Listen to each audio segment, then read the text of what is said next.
Welcome to another episode of Blam Blam Truckers. I don't know why I started that way, but I did. So, I am one of your hosts, Buse. The person beside me, multiple states away, is Bees. And we are here to talk to you about all things geekdom.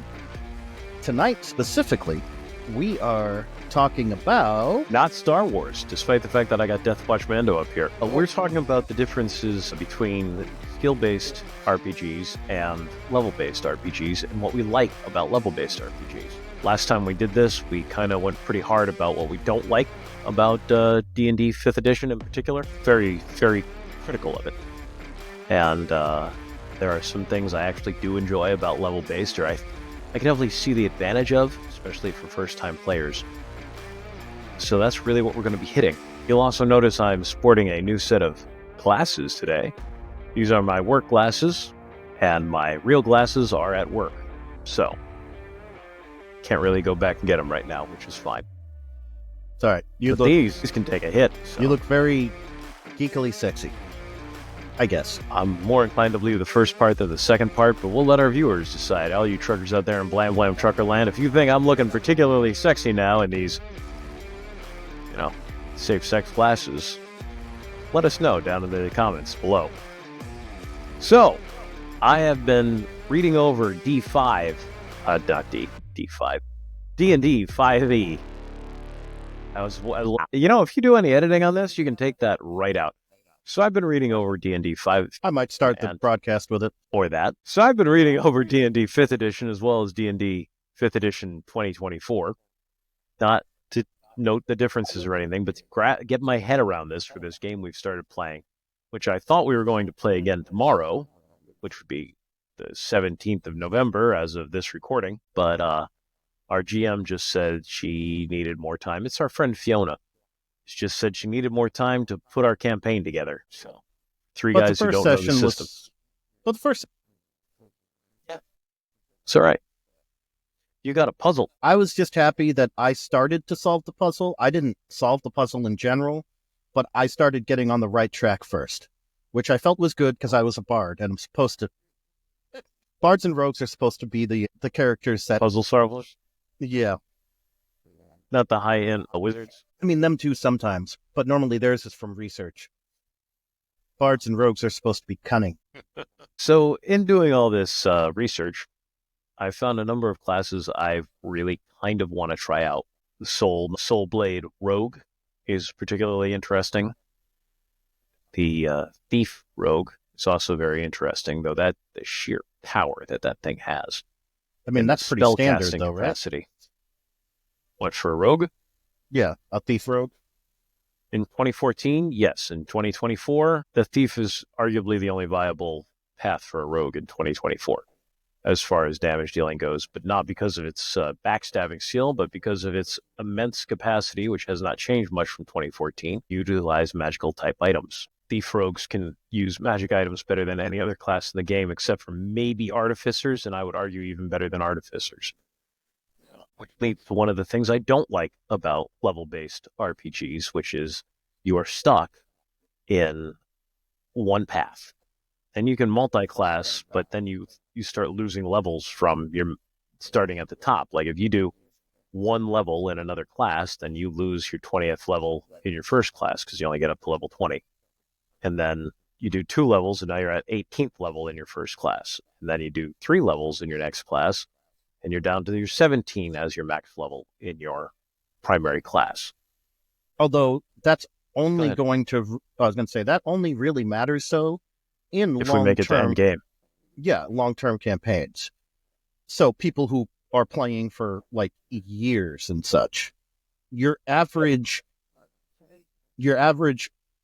pick up a game at the local gaming shop is probably not going to get that high.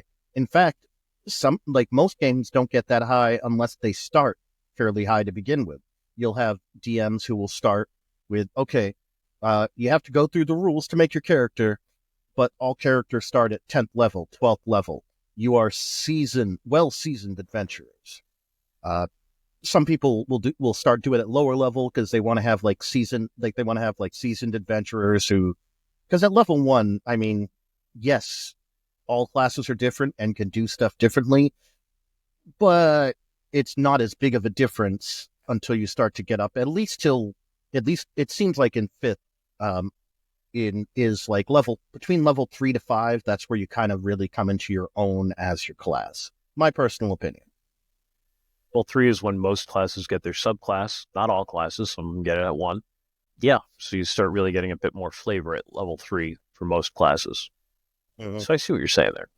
Now, as much as I don't like being locked into a level path and then maybe only like skill-based, you can do whatever you want.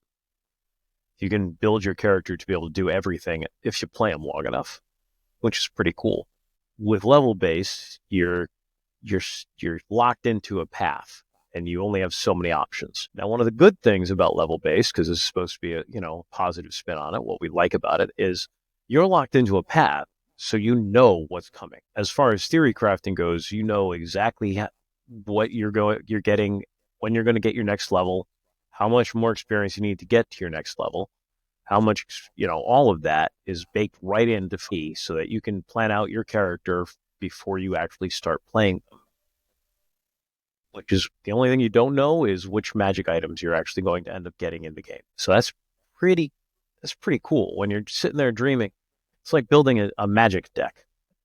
And I have some magic cards here. These are a gift from Mrs. Buse because I was building a deck for him. Let's see what I got here. Yes. My Sliver deck from many, many years ago. So when you're building a magic deck, before you play it, you put it together and you figure out exactly what you're trying to build. Yeah, this was a pretty cool. All their slivers they picked up, they weren't built. Neither one of you was building sliver decks at the time. Mm-hmm. And they had come out in whatever M14, so this is 10 years ago now. Wow, that was more than a few minutes back. Many, many years ago when I was 34. So anyway, a level-based game is going to let you figure out exactly what you're going to build, plan it out from the beginning, which is pretty awesome.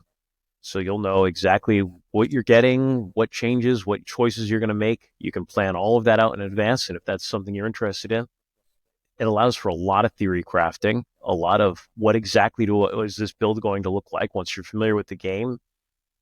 You play test by yourself, and you can roll out exactly what you're going to get, what you're going to do from level to level.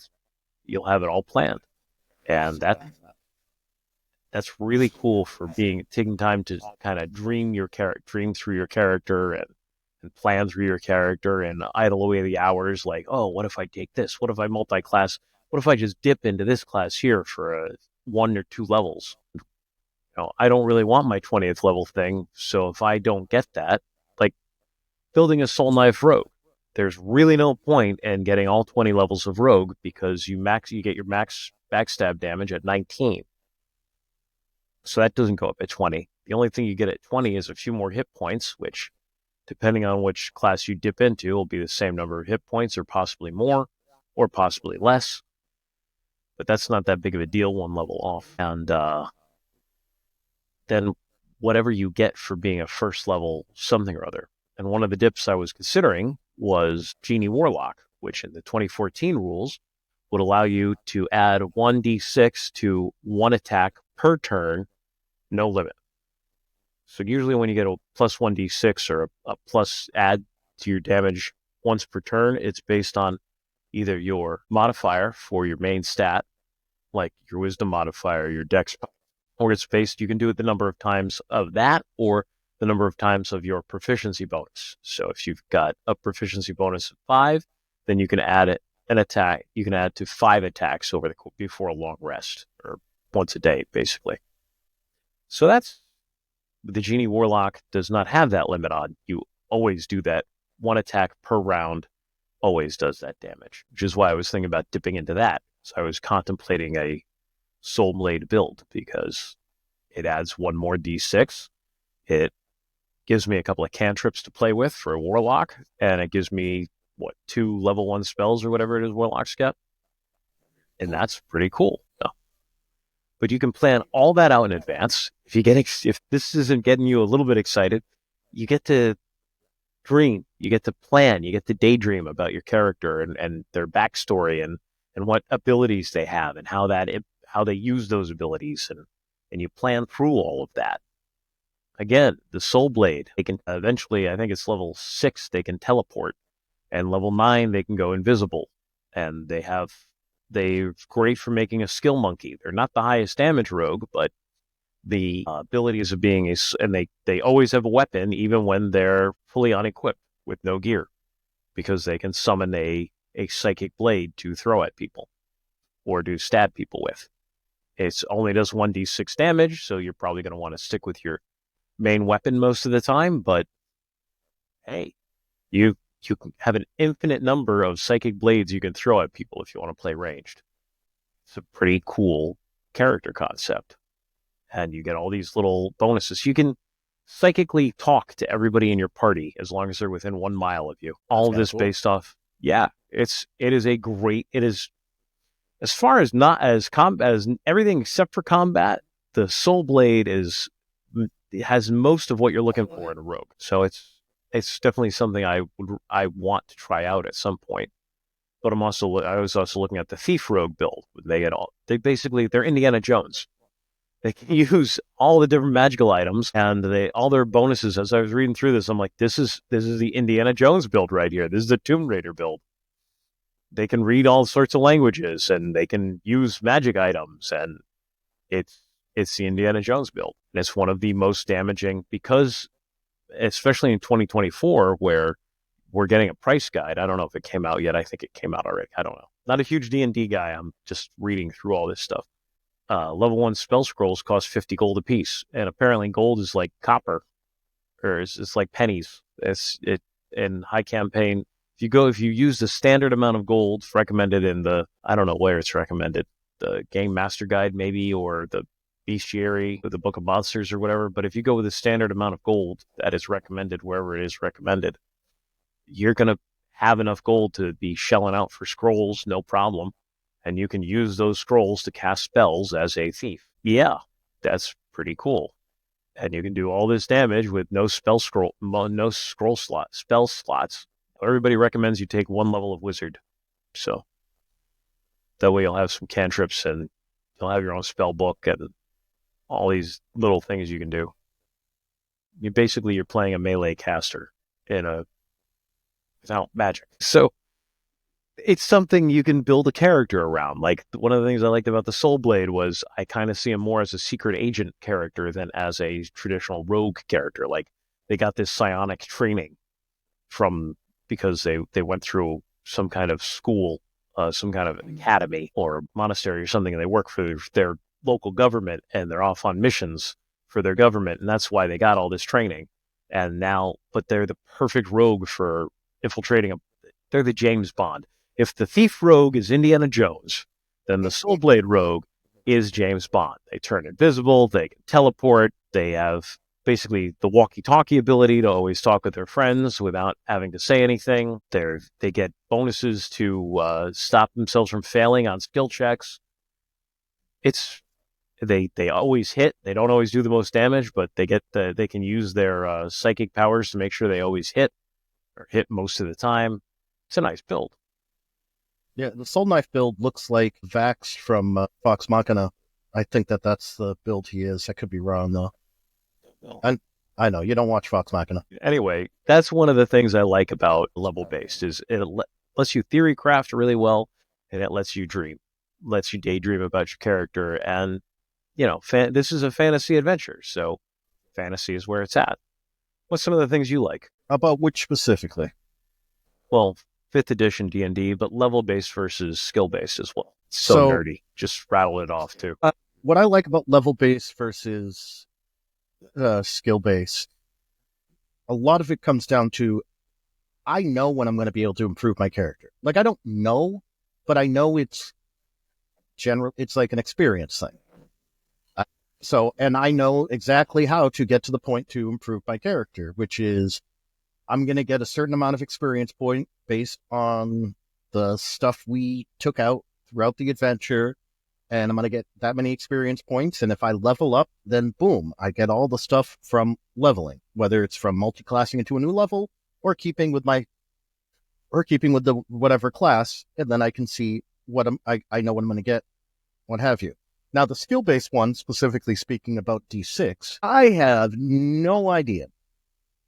The reason is because with the skill base, you need to be able to use your particular skill throughout that adventure Successfully. Okay.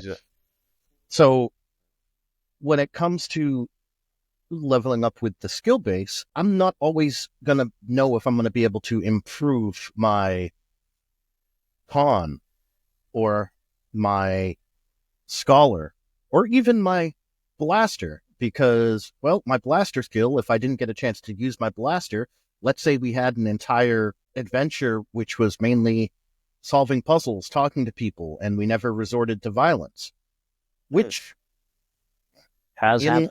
Yeah, which like in our Star Wars games happened several times, because hey, if you can talk your way out of it. But in D&D, yes, you might be able to talk your way out of it, but that's experience points you're leaving on the ground. Granted, you don't always want to get into a fight, obviously, because you want your characters to survive. What? It's true, though. I'm not saying it's not. Now, unless I'm like, and again, maybe with five, it's not the same. Someone might come and be like, "You haven't read 5th edition fully," and I'll be like, "You know what? You're right. I'm not. I'm basing it off all the other D&Ds I have played." But just in general, that is typically what it comes down to. So in Star Wars, I might be the best shot, like, for in a wide area. However, if I get my blaster taken from me and we run several adventures in a prison setting where I have no access to that blaster, I will not be able to improve it. Whereas with D&D, technically, well, even if I'm like, if we get into a prison setting, but I'm still having to, fight kobolds and stuff like that with a club or rocks or whatever, when I finally get my equipment back, I will, if my character leveled up, well, my ability with the sword still leveled up.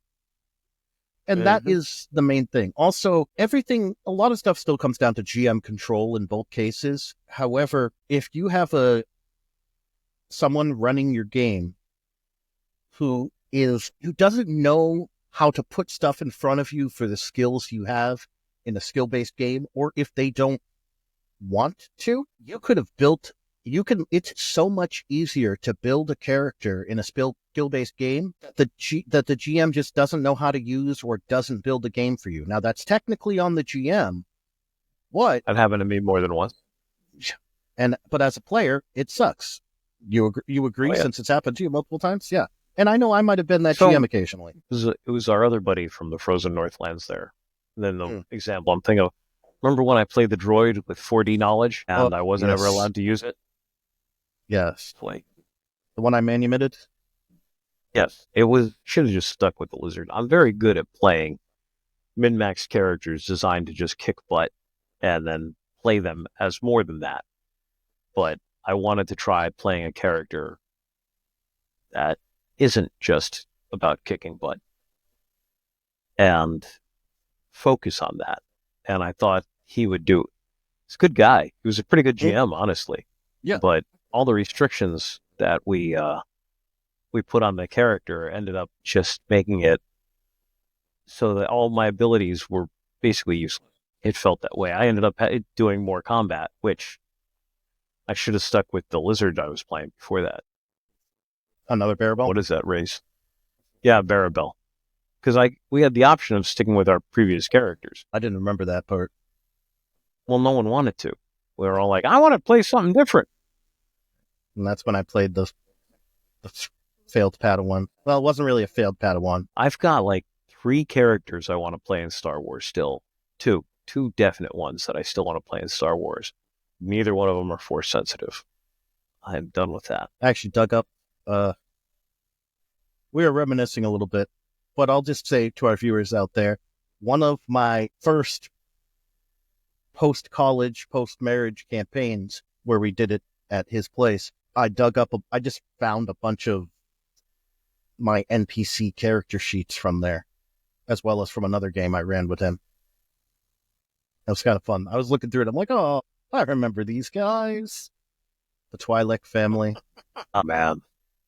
So the two characters I still want to play in Star Wars D6, one is a shard in a droid body that I've tried playing this character so many times over the internet. Yeah, I mean, you technically were playing it for the past. Fall apart. It was no, not a force sensitive shard. Oh, okay. No, I tried that. Was the group we're playing with? I didn't want to be in charge. I didn't want to be the leader. I didn't want to run the group. I didn't want to be in charge. I just wanted to be this unexpected thing that nobody really knew how to deal with, running around in a droid. And to some degree, I got that. But because I was a unfinished Padawan, the GM, that guy or him used the Rebel Alliance or whoever we were working for there in the rebellion. They were like, well, you're the Padawan, you're the Jedi, so we're putting you in charge of this group. And I'm like, so I got to run this group. I don't have any command skills. My character wasn't trained in that at any point. I focused completely on Jedi powers, and using my Jedi powers, I use them well. Not always. I'm not always super creative on the spot. Usually I need time to think about it, to plan ahead of time. Sometimes it didn't help that we had another force-sensitive character who kind of needed a mentor too. So the only other person who could have pretty much led the group, because two characters of our four were not really suited. The players themselves perfectly suited to lead a group, but the characters they were playing. Too. My character was not suited to lead. I had the lowest perception in the group. And then, now we're talking out of the table. I have the lowest perception in the group. I have no improvement in any of the skills like command, bargain, persuade. None of that. I'm focused entirely on being a Jedi and just using my Jedi powers as a rock in a droid that has a droid body like a cyborg. And he made me the lead. I became the leader. And yeah, the only time I have a hard time with effect mind in getting people to do, these are not the droids you're looking for. If it's these are not the droids you're looking for, I'm good. Go ahead. D6, it's hard to use effect mind successfully. Well, I have the skill for it. Yeah, I mean, but it's still difficult because it's a 3 power, and which means you're at like negative 2D. But anyway, or you can take like 3 rounds to do it too. But take 3 rounds to do it, and you just give them a suggestion. But the suggestions I want, as soon as I said it, the table's like, oh no, don't do that, and I'm like, I don't know. I give it my best shot. Where I turned the tide was with what was the name of it? Well, I don't remember the name of the ability. The one that's so broken. I wanted to see battle meditation. What? Battle meditation. Yeah. Pretty much for our viewers out there, just battle meditation. It was pretty much introduced in a comic series, the Tales of the Jedi comic series, and what it does is what it's supposed to do is pretty much make your side better, make their side worse. I think one or the other, or possibly both, and then there's another ability with it too. Oh yeah, the other ability with it you could choose instead is to make your enemies fight each other. But the way they wrote it, book. The way they wrote out the power, you legitimately have to figure out your own math, because the math that they put in there does not math. That book, the Tales of the Jedi source book, has the worst editing of any D6 supplement, any D6 book, including, the collections of different GMs writing stories and stuff like that. It was the worst, and players submitting stuff. It was the worst editing of any book in all of D6. And some of the Jedi powers that they wrote out in there or from previous books, and they wrote them out wrong. So, like combat sense, instead of giving you plus 2D, it gives you plus 2. Plus 2D is 2d6, so it's an average of plus 7. Plus 2 is just adds 2 to your roll. It was incredibly poorly written out.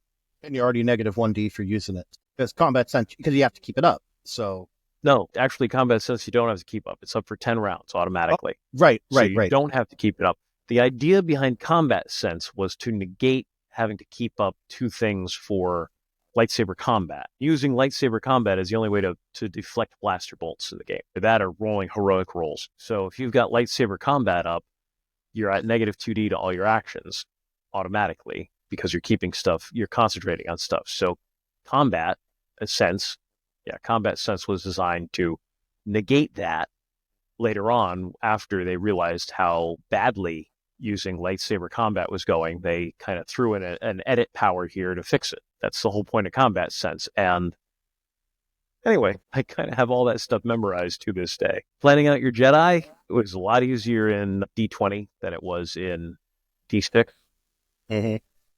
Because you get what you get when you level. That's what you get.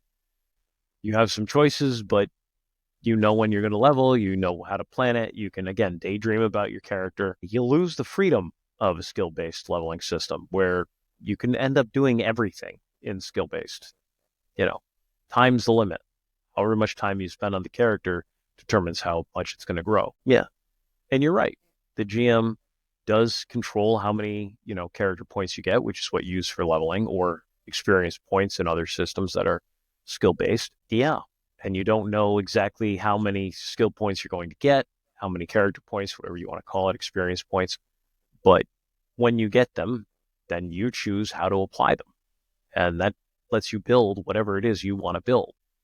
Restricted into, if you want to play both a caster and a fighter, then you pick one of the many sub-genres that will allow you to do both. If you want to, you can be a warrior, an eldritch warrior, or an eldritch knight, I think it's called. Fighter is the main class, and then eldritch knight, I think it is a subclass for 5th edition. Or you can go with the Blade Singer, which is wizard, and then Blade Singer subclass.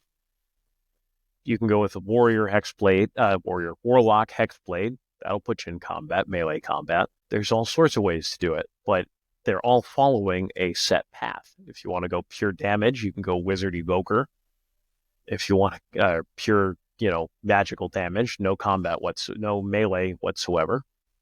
If you want to go pure melee, you can go barbarian or fighter or rogue, or, you can make a druid if you want to do a little bit of both. And when you wild shape, you're melee combat. But when you're not wild shape, you're out here casting. Mm-hmm. So there's a lot of options in 5th edition. A lot more than there were back in 1st edition, I'll tell you that. 1st edition was something I played it. It's a good system. It's the first system ever. So there was a lot of things to improve, but you're still stuck within the options you picked when you started your character in a lot of ways. And these or skill-based systems, you're free to put so many skill ranks into this, and now you're this good as a pilot. Put so many skill ranks into this, you're this good as a mechanic. You're this good at magic. You're this good at, combat, whatever. You build the character into what you want it to be. Heck, when it comes to skills, even 3rd edition was more skill-based even than 5th edition is. Yeah. Because... Well, go ahead. No, I was going to say, because you could, at the very least, when you leveled up, you could choose what you put points into. So you could make a blacksmith. You could, make a jeweler, or you might have a wizard who doesn't focus as much on lore as opposed to like a bard who does. And, it was just, and even if you couldn't be better than a wizard who sunk all of their points into it, even as a class that it wasn't a main class skill, you could still end up being very strong, very decent in it, and be the one people relied on. In the current one, it's just, like we talked about before, it just comes down to your proficiency bonus plus your ability bonus. And so if it's a skill you're proficient in, it's your proficiency bonus plus your ability bonus. That's your skill. That's what you're rolling. If you're not proficient in it, then it's just your ability bonus. That's it. So Plus you your only, roll. because you only improve if it's a skill one. Now, granted, there's stuff around that depending upon class and things like that and your subclasses, but in general, that's It's pretty much it's it. one of the reasons why Soul Blade is such an interesting rogue, because you get you don't just have proficiency in skills, you actually get expertise in skills, which doubles your proficiency bonus, making it almost impossible for you to fail rolls. And there's other things that stop you from failing rolls. And anyway, You can do that a little bit with Bard, but yeah. oh yeah, Bard, Rogue, there's a few others, Artificer in some respects. So yeah, there's others we're probably not thinking of because we're not experts in D&D 5e. I will say this, the 2024 rules allow for crafting more. It now, instead of it costing the exact same amount to build something as it does to go buy it in, materials, it now costs half as much in materials to make something that you would buy, which it's an improvement.